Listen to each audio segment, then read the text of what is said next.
ثم جعلناك على شريعة من الأمر فاتبعها ولا تتبع أهواء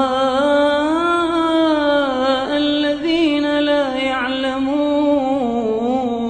Saya melihat yang ada di koran di situ disebutkan beberapa kitab yang diantaranya karangan Syekh Muhammad bin Abdul Wahhab dan karangan Syekh Al-Albani.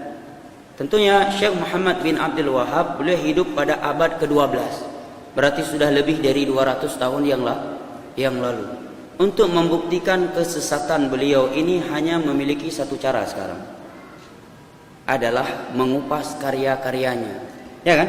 Karena kalau kaset rekaman nggak ada. Seorang bisa kita ketahui pemahamannya keliru kan yang pertama kita punya bukti suara. Ya, atau tulisan. Ya. Maka hanya bisa dinilai dari karya-karyanya. Dan karya-karyanya itu tersebar ke seluruh penjuru dunia. Ya, seluruh karya beliau itu sudah diterjemahkan dalam bahasa Indonesia, bahasa Inggris, bahasa Mandarin, bahasa India. Ya, tersebar seluruh dunia. Dan dibagi-bagikan kepada jamaah haji setiap haji. Saya kira tidak mungkin setingkat Syekh Sudes, ya, Imam Masjidil Haram, ya, dan ulama yang ada di Mekah dan Madinah membagi-bagikan kitab yang sesat menyesatkan buat seluruh kaum muslimin dari seluruh dunia yang pergi haji. Rupanya kitab itu dibagi-bagikan. Ya, salah satu yang mengontrol atau yang membuat program itu adalah Syekh Sudes. Saya kira enggak semungkin mereka yang jumlah ulamanya ribuan di sana, ya, penghafal Al-Quran, penghafal Sahih Bukhari, ya, yang dari lahir udah belajar agama sampai tuanya. Mereka rela membagi-bagikan kitab yang sesat untuk seluruh jamaah haji yang datang dari seluruh negara. Dibagi-bagikan di Arafah, ya, di Mina, bahkan di dalam Masjidil Haram. Ya. Bahkan mereka terjemahkan dengan bahasa Mandarin, bahasa Urdu, bahasa Indonesia, dan ke dalam bahasa Inggris. Nah, sekarang karya-karyanya banyak. Di antaranya Al-Usul Al-Thalatha, Al-Qawaidul Arba, Kitabut Tauhid, Nawaqidul Islam, Usul Sittah. Seluruh karya beliau ini saya sudah mempelajarinya. Hampir setiap kitabnya saya menyelesaikan sebanyak 3 kali.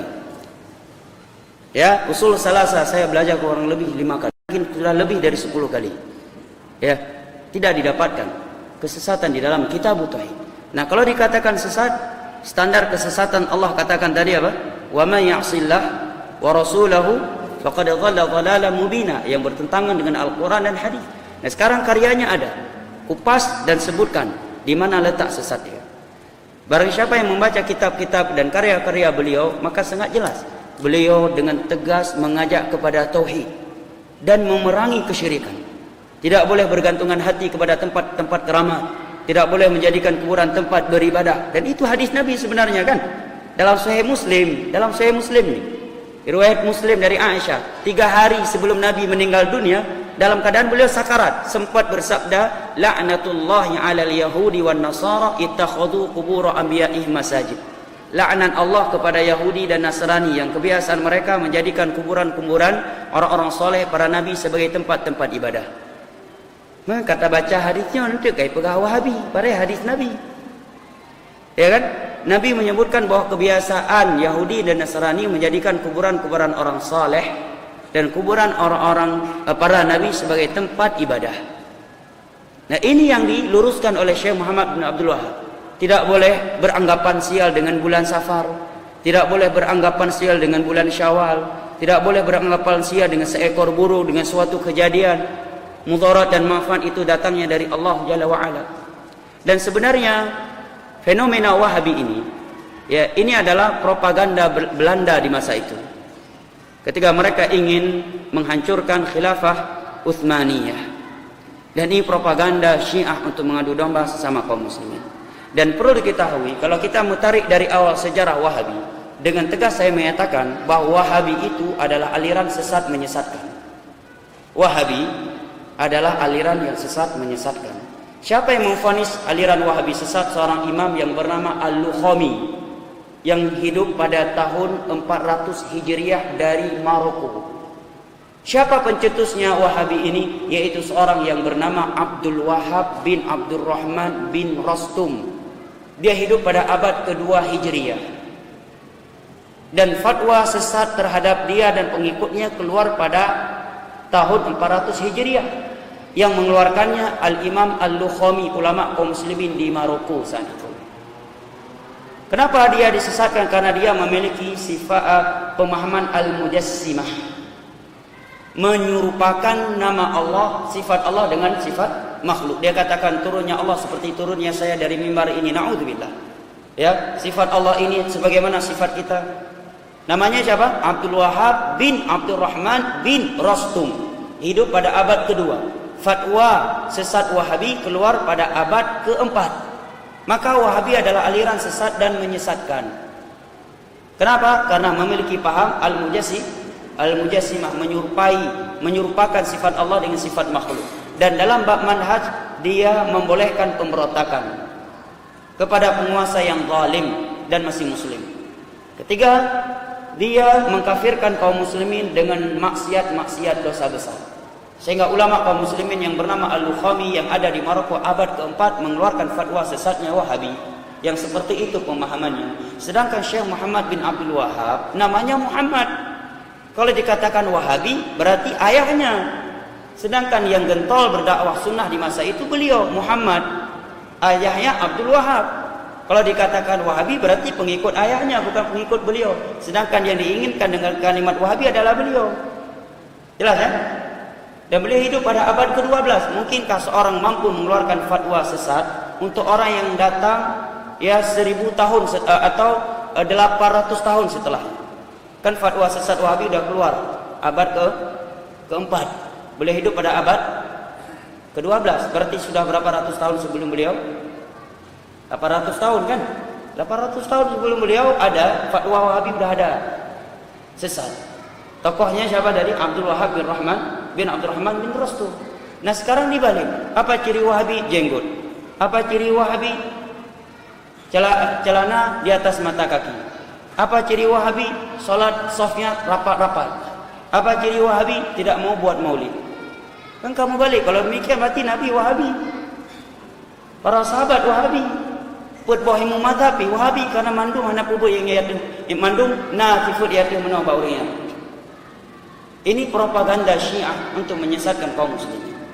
Nah, adapun berbicara tentang Syekh Albani, maka beliau salah satu adalah orang yang pertama kali mencetus fakultas hadis di Universiti Madinah. Kalau beliau bukan orang yang berilmu, tidak mungkin ya Universiti Madinah tingkat internasional diangkat beliau sebagai pencetus fakultas hadis. Dan karangan-karangan beliau adalah bukti tentang sesat atau tidak sesatnya beliau. Saya tidak ingin menjawab beliau sesat atau tidak, tapi saya arahkan saja kepada karya beliau. Silahkan baca, setiap yang membacanya bisa menilainya. Seperti sifat salat Nabi, dari mulai takbiratul ihram sampai salam, beliau menerangkannya dengan Al-Quran hadis, Al-Quran hadis ucapan sahabat, Al-Quran hadis ucapan sahabat, Al-Quran hadis ucapan sahabat, Al-Quran hadis ucapan sahabat, Al-Quran hadis ucapan sahabat, ucapan empat mazhab. Tidak ada ucapan beliau. Apakah kitab yang seperti ini kita katakan sesat? Tapi ada sebuah kitab yang baru, mungkin umurnya belum ada setahun, ya. Dan kitab ini dari Aceh. Judulnya Doa Fusiju, tentang anjuran Fusiju. Ini malah direkomendasi. Ya, ada kitab baru, belum ada setahun umurnya. Ya, bahkan mungkin belum ada 6 bulan. Doa Fusiju judul kitabnya. Baik. Maka jawabannya bahwa karya mereka adalah sebaik-baik bukti. Bahkan secara kaidah umum kita ingin menilai si fulan ini pemahamannya benar atau tidak. Kalau kita tidak mampu mendengar suaranya, kan membaca karyanya. Dengan karyanya kita bisa menilai. Oleh karena itu para ulama dahulu menyatakan ini idza aradtu an a'rifa aqla ar-rajul aqra kutubah.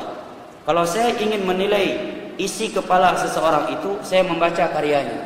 Karena karya itu adalah cermin dari isi kepala seseorang.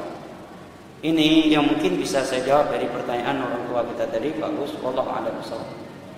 وما أرسلنا من قبلك إلا رجالا نوحي إليهم فاسألوا أهل الذكر إن كنتم لا تعلمون بالبينات والزبر وأنزلنا إليك الذكر لتبين للناس ما نزل إليهم ولعلهم يتفكرون أفأمن الذين مكروا السيئات أن يخسف الله بهم الأرض أو يأتيهم العذاب من حيث لا يشعرون أو يأخذهم في تقلبهم فما هم بمعجزين أو يأخذهم على تخوف فإن ربكم لرؤوف رحيم